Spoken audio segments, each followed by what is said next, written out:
Welcome to the second episode of మాటా మంత్రి. ఈ ఎపిసోడ్లో మనం మాట్లాడుకోబోతున్న అంశం సోషల్ జస్టిస్, సామాజిక న్యాయం. Weaving the threads of social justice is the theme of today's episode. 2019లో వైఎస్ఆర్సీపీ ప్రభుత్వం ఏర్పాటయ్యాక సామాజిక న్యాయం, సామాజిక సాధికారత ఎంతవరకు సాధించగలిగింది, వాళ్ళు తీసుకున్న ఇనిషియేటివ్స్లో ఎంతవరకు సమన్యాయం జరిగింది, ఈరోజు ఈ అంశం మీదే మనందరం మాట్లాడుకోబోతున్నాం. రాబోయే ఎన్నికల్లో వీళ్ళు తీసుకున్న ఇనిషియేటివ్స్ ఎంతవరకు ఎన్నికలను ఇంపాక్ట్ చేయబోతోంది, ఎఫెక్ట్ చేయబోతోంది, ఎలాంటి ఫలితాలను ఆశించబోతున్నారు వైఎస్ఆర్సీపీ శ్రేణులు.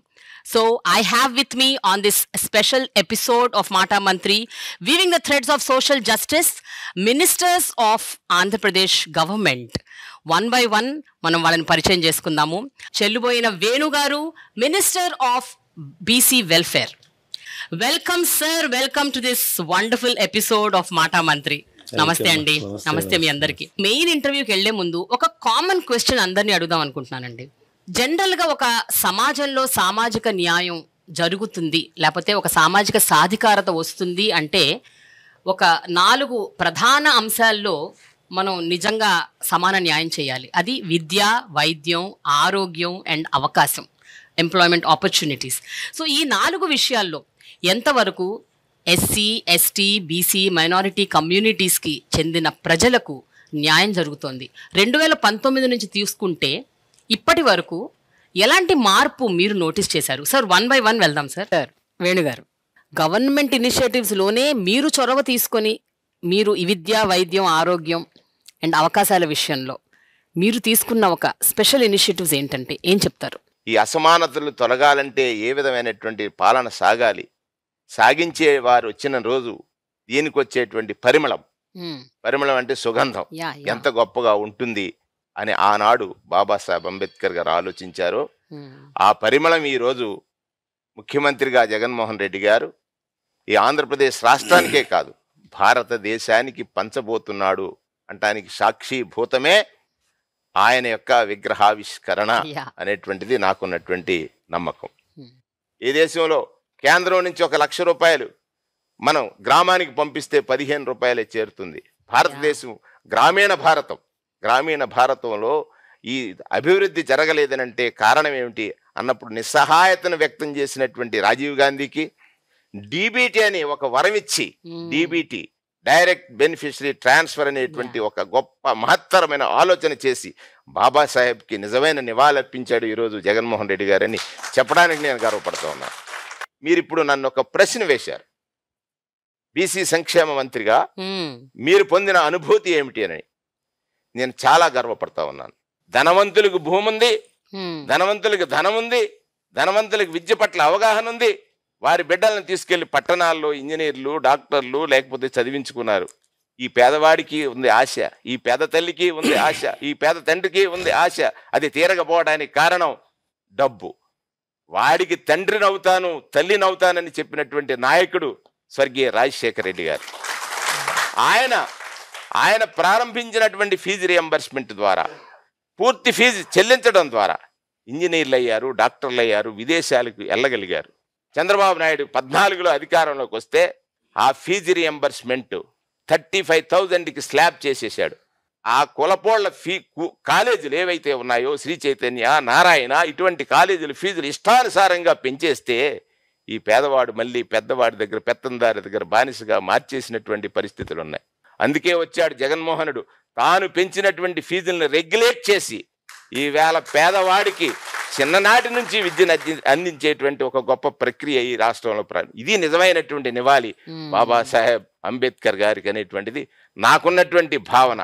ఈ సమాజంలో బాబాసాహెబ్ అంబేద్కర్ గారి ఆలోచన విధానం, అసమానతలు తొలగాలి, వాళ్ళు కూడా రాజ్యాధికారంలో రావాలి.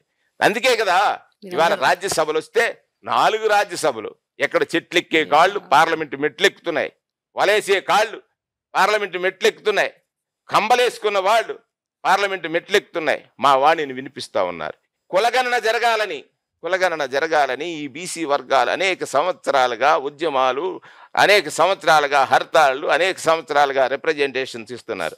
ఒక్క మాట అడిగాను, అన్నా బీసీల ఆకాంక్ష ఎస్సీల ఆకాంక్ష ఈ రాష్ట్రంలో ఉన్నటువంటి జనాభా యొక్క ఆకాంక్ష కులగణన అని చెప్పినప్పుడు మారు మాటలు మాట్లాడకుండా నా వాళ్ళు కోరుకున్నది నేను చేయనా అని చేయగల సత్తా ఉన్న నాయకుడు నిన్ననే బాబాసాహెబ్ అంబేద్కర్ గారి విగ్రహావిష్కరణ రోజునే కులగణన జరిపించడం అంటే ఆయనకి మణిహారాన్ని వేస్తున్నాడు ఈ కులాల యొక్క ఆశలు తీర్చడం ద్వారా అనేటువంటిది నాకున్న ప్రత్యేక ఆలోచన. ఇది కదా ఒక గొప్ప పాలకుడు. నా వాళ్ళ జీవితాల్ని మార్చే క్రమంలో ఈ పాలనలో నేను కూడా భాగస్వామిని అయ్యానే. రేపు ఎన్నికలు అంటారా, రేపు పోటీ చేసేది ఎస్సీలు, రేపు పోటీ చేసేది బీసీలు, రేపు పోటీ చేసేది మైనారిటీలు, రేపు పోటీ చేసేది ఎస్టీలు. 4 కులాలు పోటీ చేస్తున్నాయి. మేము పోటీలో ఉన్నాం. మా రూపం ఎవరు? జగన్మోహన్ రెడ్డి గారు. మేము పోటీలో ఉన్నాం. మా రూపం ఎవరు? జగన్మోహన్ రెడ్డి. మీ మోసాల గురించి మేము తెలుసుకున్నాం. మీ రాతల గురించి, మీ రాతల గురించి, మీరు కలయికల గురించి అర్థం చేసుకోలేని స్థితి నాడు మా వాళ్ళది. మీ గురించి అర్థం చేసుకున్నాం నేడు మేము. రేపు మమ్మల్ని మేము రక్షించుకోవడానికి ఆయుధాలు ఏమిటో అందించేటువంటి నాయకుడు పక్షాన నిలుస్తామని స్పష్టంగా నేను చెప్పగలను. Okay, thank you, very good. వేణుగారు, కోనసీమని బిఆర్ అంబేద్కర్ జిల్లా అని మార్చినప్పుడు మీరు చూశారు ఎంత విధ్వంసం జరిగిందో. అంటే చాలా వ్యతిరేకత వచ్చింది, చాలా గొడవలు జరిగాయి, అరెస్టులు జరిగాయి, ధర్నాలు, రాస్తారోకోలు మామూలుగా జరగలేదు. మీరేమనుకుంటారు, ఎందుకు అంత స్థాయిలో అంత వ్యతిరేకత వచ్చింది? దానికి మీరు ఇచ్చే సమాధానం ఏమిటి? ఇప్పుడున్న పరిస్థితుల్లో ఆ కోనసీమకి ఆ పేరు ఉండటం అన్నది ఎంతవరకు అక్కడ ఆ ప్రాంతానికి ఒక గుర్తింపు, ఒక ఎలివేషన్ తీసుకొచ్చిందని మీరు అనుకుంటున్నారు? కోనసీమ ప్రాంతంలో భారతదేశంలోనే అత్యధికంగా బాబాసాహెబ్ అంబేద్కర్ విగ్రహాలు ఉన్నటువంటి ఒక ప్రాంతం ఉందంటే అది కోనసీమ. ప్రతి పేటలోనూ ప్రతి గ్రామంలోనూ బాబాసాహెబ్ అంబేద్కర్ గారి విగ్రహాలు ఉంటాయి. సో అక్కడ సామాజిక వర్గంగా తీసుకున్నప్పుడు 3 ఎస్సీ సామాజిక వర్గానికి సంబంధించిన శాసనసభ్యులు ఉన్నారు, ఒక పార్లమెంట్ సభ్యురాలు ఉన్నారు. అంటే పార్లమెంటు ప్లస్ అత్యధిక జనాభా కలిగినటువంటి కోనసీమలో బాబాసాహెబ్ అంబేద్కర్ గారి యొక్క పేరున కోనసీమ జిల్లాకి ఉంచాలనేటువంటి ఒక ప్రతిపాదన వచ్చినప్పుడు దురదృష్టం ఏమిటంటే అగ్రవర్ణ భావజాలం కొంతమందిని కలుపుకుని ఒక అలజడి సృష్టించడం ద్వారా ప్రభుత్వాన్ని కొంత డైవర్ట్ చేయాలనేటువంటి ఒక ప్రయత్నం చేశారు. పేదవాడు ఎప్పుడు బానిసగా బ్రతకాలనేటువంటి భావజాలం కలిగినటువంటి వ్యక్తులు, పేదవాడు స్వేచ్ఛగా బ్రతకాలి, పేదవాడు సమాజంలో అందరితో సమానమైనటువంటి అన్ని హక్కులతో జీవించాలనేటువంటి భావజాలం ఉన్నటువంటి వ్యక్తులకి తేడా. అమృతాన్ని సాధించాలనుకున్నప్పుడు సాగర మదనం జరిగినప్పుడు ఆలాహలం వస్తుంది. అలాగా ఒక ఆలాహలం లాగా వచ్చింది, వెళ్ళిపోయింది. దానికి సంబంధించిన అన్ని కేసులు కూడా ముఖ్యమంత్రి గారు పెద్ద మనసుతో తీసివేశారు. సరే, రాజకీయ లబ్ధి కోసం వారు వాడినటువంటి క్రీడ ఏదైతే ఉందో, అగ్రవర్ణ భావజాలం కలిగినటువంటి వ్యక్తులు, అదే సమయంలో ప్రతిపక్ష నాయకుడు చేసినటువంటి పాత్ర ఎలా ఉంది, ప్రతిపక్ష నాయకుడిని సపోర్ట్ చేస్తూ నిలబడినటువంటి వారి పాత్ర ఎలా ఉంది, ఇవన్నీ ప్రజలకు అర్థమైపోయినాయి. ఖచ్చితంగా రేపు జరిగేటువంటి ఎన్నికల్లో మా గురించి ఆలోచన చేస్తున్న నాయకుడి పట్ల అగ్రవర్ణ భావజాలం కలిగినటువంటి నాయకులు చేస్తున్నటువంటి కుట్రని అర్థం చేసుకున్నారు. ఖచ్చితంగా రేపు అక్కడ పోటీ చేసే ఏ వ్యక్తి అయినా కూడా, నేను చాలా సందర్భాలు అంటాను, ఇప్పుడు నేను ఒక బీసీ సామాజిక వర్గీయుడిని, అక్కడ పోటీ చేస్తున్నది ఎవరు? నా సామాజిక వర్గీయులు, ఎస్సీ సామాజిక వర్గీయులు, ఎస్టీ సామాజిక వర్గీయులు, మైనార్టీ సామాజిక వర్గీయులు, అన్ని వర్గాల్లో బీసీ సామాజిక వర్గీయులు. జగన్మోహన్ రెడ్డి గారికి సామాజిక వర్గం అని అంటే తన సామాజిక వర్గం కాదు, ఎస్సీ, నా ఎస్టీ, నా బీసీ, నా మైనార్టీ. అదే చంద్రబాబు నాయుడికి సామాజిక వర్గం అంటే నా కమ్మ, నా కాపు. ఇవాళ చిన్నవాడి చైతన్యం ముందు, పేదవాడి చైతన్యం ముందు పెద్దల కలయిక ఏదైతే ఉందో దాన్ని అర్థం చేసుకునే శక్తివంతుడు పేదవాడయ్యాడు, లేకపోతే ఈ చిన్న కులాల్లో పుట్టినవాడయ్యాడు. అంతవరకు తీసుకొచ్చాడు జగన్మోహన్ రెడ్డి. అదే ఈ రోజు నిన్న జరిగినటువంటి బాబాసాహెబ్ అంబేద్కర్ గారి విగ్రహం కోనసీమలో. ఇప్పుడు ఆ బిఆర్ అంబేద్కర్ జిల్లా అని పేరుని ఎక్కడైతే గొడవలు జరిగాయో ఇప్పుడు మొత్తం సమసిపోయి ఇప్పుడు అందరూ దాన్ని మనస్ఫూర్తిగా ఆహ్వానిస్తున్నారు. ఖచ్చితంగా ఆహ్వానించక తప్పదు. బీహార్లో ఈ మధ్య ఒక క్యాస్ట్ సర్వే జరిగింది. ఆ క్యాస్ట్ సర్వేలో ఆల్మోస్ట్ 63% ఓబీసీలు ఈబీసీలు ఉన్నారని తేలింది. ఆంధ్రప్రదేశ్లో కూడా ఏదో అట్లాంటిది ఒకటి చేశారు అని విన్నాను. Correct me if I'm wrong. But ఒకవేళ అలాంటి చేసుంటే ఇక్కడ ఎలాంటి అవుట్కమ్ వచ్చింది, మీరేం గమనించారు? అండ్ ఈసారి జరగబోతున్న ఎన్నికల్లో ఇది ఏ రకంగా ఇన్ఫ్లుయెన్స్ చేస్తుంది అనుకుంటున్నారు? అంటే ఈ క్యాస్ట్ సర్వే అన్నది how is it going to influence the vote of YSRCP? నిన్ననే ప్రారంభించామమ్మా. యాక్చువల్గా ఏప్రిల్ 11 మహాత్మా జ్యోతిరావు పూలే గారి జన్మదినం రోజున అనౌన్స్ చేశాం. లాస్ట్ ఇయర్ అనౌన్స్ చేశారు. యా. ఓకే. బీహార్ ఏ మోడల్లో చేస్తుంది, బీహార్లో ఏ విధమైనటువంటి అడ్డంకులు కల్పించారు, కోర్ట్స్లో ఎట్లా వాళ్ళు ఛాలెంజ్ చేశారు, ఎవ్రీథింగ్ మేము చాలా క్లోజ్గా మానిటర్ చేసి లాస్ట్ క్యాబినెట్లో నిర్ణయం చేయటం జరిగింది. నిన్న ఏదైతే సామాజిక న్యాయ రూపశిల్పం ప్రారంభమైందో నిన్న నుంచే క్యాస్ట్ సర్వే స్టార్ట్ అయింది. ఆ రకంగా కూడా నివాళించామని చెప్పాను ఇంతకు ముందు. సో ఇక్కడ ఇది చాలా సున్నితమైనటువంటి కోరిక, పర్టికులర్గా బీసీస్కి. 1951 నుంచి ప్రతి 10 సంవత్సరాలకి జనగణన జరుగుతుంది. 21లో జరగాలి, జరగలేదు, పోస్ట్ పోన్ అయింది. ఆ సందర్భంలో మేము శాసనసభలో ఒక సుదీర్ఘమైన చర్చ చేసి జనగణన జరిగే సందర్భంలో కులగణన కూడా చేర్చాలి అనేటువంటి ఒక డిమాండ్ ఉంది రాష్ట్ర వ్యాప్తంగా, పర్టికులర్ గా బీసీస్ లో. దాన్ని మీరు దానిలో చేర్చండి అనేటువంటి దాన్ని చేరుస్తూ ఒక తీర్మానాన్ని ప్రవేశపెట్టి ఏకగ్రీవంగా శాసనసభలో ఆమోదించి కేంద్రానికి పంపించాం. జగన్మోహన్ రెడ్డి గారు ఈ దేశంలో అనేక మంది సంస్కర్తల సమ్మేళనం, అంటే మిళితమైనటువంటి ఒక సంస్కర్తగా మారాడు జగన్ గారని నేను అంటాను. వారు ఈ బీసీల యొక్క కోరికని తీర్చడం కోసం కులగణన చేపట్టాలనేటువంటిది, ఇది ఓట్ల కోసం కాదు. కానీ మీరు నిన్ననే స్టార్ట్ చేశారు. ఎలక్షన్స్ కరెక్ట్ గా ఇంకొక 1.5-2 months లోనే ఉన్నాయి. అదే నేను అంటున్నాను. ఇప్పుడు సంస్కర్తని ఎందుకన్నానంటే సచివాలయ వ్యవస్థ ఓ సంస్కరణ కదా, వాలంటీర్ వ్యవస్థ ఓ సంస్కరణ కదా, జిల్లాల విభజన, ఇవాళ అధునాతనమైనటువంటి టెక్నాలజీ, దాన్ని వినియోగించుకుని ఇది కరెక్ట్గా 10 నుంచి 15 రోజులు, లేకపోతే ఈ మంత్ అండి ఫిబ్రవరి మంత్ 15th ఆ రేంజ్కి టోటల్గా కులగణన జరిగిపోద్ది, ఏ మాత్రం డౌట్ లేదు. అందరూ అదే కదా ఆయనకున్నటువంటి గొప్పతనం. అది ఖచ్చితంగా ఈ కులగణన జరగటం వల్ల చాలా మందిలో ఉన్నటువంటి అపోహలు, పర్టికులర్గా ఆయన ఆలోచన ఏమిటి, ఈ రాష్ట్రంలో ఇంకా కొన్ని కులాలకి విద్య అందక, ఇంకా కొన్ని కులాలకి ఆరోగ్యపరమైనటువంటి అంశాలు తెలియక, ఆరోగ్యం ఎక్కడ రక్షించుకోవాలని తెలియక, ఇప్పుడే ఈ మధ్యలో చూడండి ఆరోగ్య సురక్ష పెట్టాడు, జబ్బుని జల్లెడు అంటాం కదా మనం, ధాన్యం జల్లించే జల్లెడేసి పెట్టేశాడు. అసలు ఆ గ్రామంలో ఎవరికి క్యాన్సర్ ఉంది, ఎవరికి పరాలసిస్ ఉంది, ఎవరికి ఏ రకమైన దీర్ఘకాలికమైనటువంటి జబ్బు ఉంది అనేటువంటి పట్టేశాడు. అది సంస్కరణకు వచ్చేటువంటి ఆలోచనలే.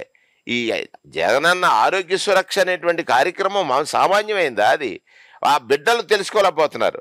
తండ్రికి ఏ జబ్బు ఉందో తెలుసుకోవడానికి బద్దకించే పిల్లలు ఉన్నారు తప్ప, పెద్ద కొడుకుగా ఇతను మారి ఇవాళ అది తెలుసుకున్నటువంటి పరిస్థితి వచ్చింది. 50 ఏళ్లకు ఒక వాలంటీర్ ఉన్న తర్వాత అక్కడ ఎవరు ఏ కులస్తులు ఉన్నారనేటువంటి విషయాన్ని తెలుసుకోవడం అనేది చాలా ఈజీ ప్రక్రియగా మారింది కనుక ఖచ్చితంగా ఇచ్చిన మాట. ఇది కులగణన అనేటువంటిది కేవలం కబుర్లకి, మాటలకి, పత్రికలకి, ప్రకటనలకి సరిపోయింది తప్ప అమలు చేసి చూపించగల సత్తా ఉన్నటువంటి నాయకుడిగా జగన్మోహన్ రెడ్డి గారు కులగణన, ప్రత్యేకంగా బీసీలు అంటే ఇక్కడ సమగ్ర కులగణన, కేవలం ఒక సామాజిక వర్గాన్ని సంతృప్తిపరిచి ఓట్లు తీసుకునేటువంటి కులగణన కాదు ఇది. అంటే మీరు అన్నారు బీసీలు ఓట్లు వచ్చేస్తాయని, బీసీలు తృప్తి చెందుతారు, దానితో పాటుగా అన్ని సామాజిక వర్గాలు కూడా సమగ్ర కులగణన ద్వారా వారి యొక్క సంఖ్య ఎంత ఉంది, అందులో విద్య ఎంత ఉంది, అందులో ధనవంతులు ఎంతమంది ఉన్నారు, అందులో ఉద్యోగస్తులు ఎంతమంది ఉన్నారు, సమాజంలో వారి స్థితి ఎట్లాగ మారింది, ఎన్ని సంవత్సరాల క్రితం మారింది, ఇంకా మారాల్సిన వారు ఎంతమంది ఉన్నారు. సమగ్ర సర్వే.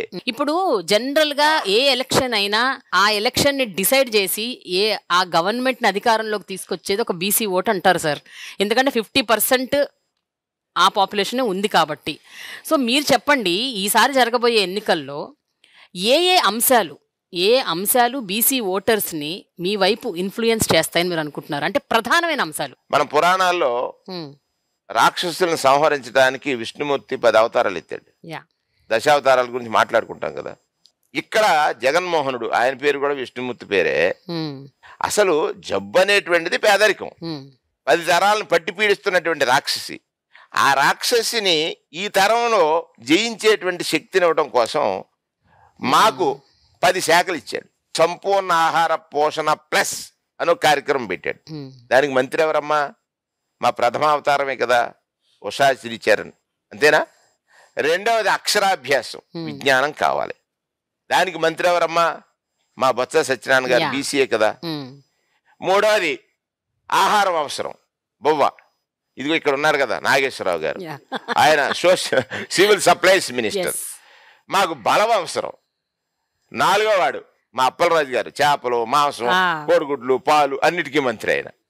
ఐదోది తిన్న తర్వాత అప్పుడప్పుడు కొంచెం అనారోగ్యం కలుగుతుంది, దాన్ని రక్షించడానికి మా రజనమ్మ. ఆవిడెవరు? బీసీఏ కదా. ఏమన్నా చెప్తున్నారు రజనమ్మ బీసీఏ కదా. ఆరవది మాకు భూమి లేదు, మాకు ఎక్కడో చోట ఇప్పుడు కొన్ని లక్షలాది ఎకరాల భూమిని పంచారు, ఇళ్ల స్థలం లేదు. ఈ భూమి మీద పుట్టాడు తప్ప తనకంటూ గజం భూమి లేని వాడికి 73 సెంట్లు అంటే 73 గజాల భూమిని ఇచ్చేటువంటి అవతారం ఎవరు? ధర్మాన్ ప్రసాదరావు గారు, 6వ అవతారం. ఎప్పుడో కాలువ గొట్లని, చెట్ల మీద పుట్ల గట్లని బతుకుతున్నాం, ఇల్లు కట్టుకోవాలని కోరుకుంది. అది తీర్చేటువంటి అవతారం ఎవరి చేత ఎత్తించాడు? మా జోగి రమేష్ గారు. అసలు మీరు 7వ అవతారం. 8వ అవతారం ఎవరనుకుంటున్నారు? మా జయరాం. ఇది ఇన్సూరెన్స్, మా జీవితాలకు భద్రత ఇచ్చే ఇన్సూరెన్స్. మాకు కూడా రాజకీయాల్లోకి రావాలి. రాజకీయాల్లో ప్రథమ పాఠశాల ఏమిటి? పంచాయతీరాజ్. అంతే కదా. ఎవడైనా వార్డు మెంబర్ అవుతాడు, లేకపోతే సర్పంచ్ అవుతాడు, అది 9వ అవతారం. 9 అవతారాల ఎత్తిన తర్వాత మొత్తం ఈ రాష్ట్రంలో 2,58,000 కోట్ల రూపాయలు పంపిణీ చేస్తున్నారు కదా సంక్షేమం. అందులో సుమారుగా బీసీలకి 1,78,000, 1,80,000 కోట్లు పంపిణీ చేసేటువంటి కలికి. లాస్ట్ అవతారం ఏంటి? దశావతారాల్లో కలికి, అది నేనే. 10వ అవతారం. 2 అవతారాలు ఎత్తించాడు.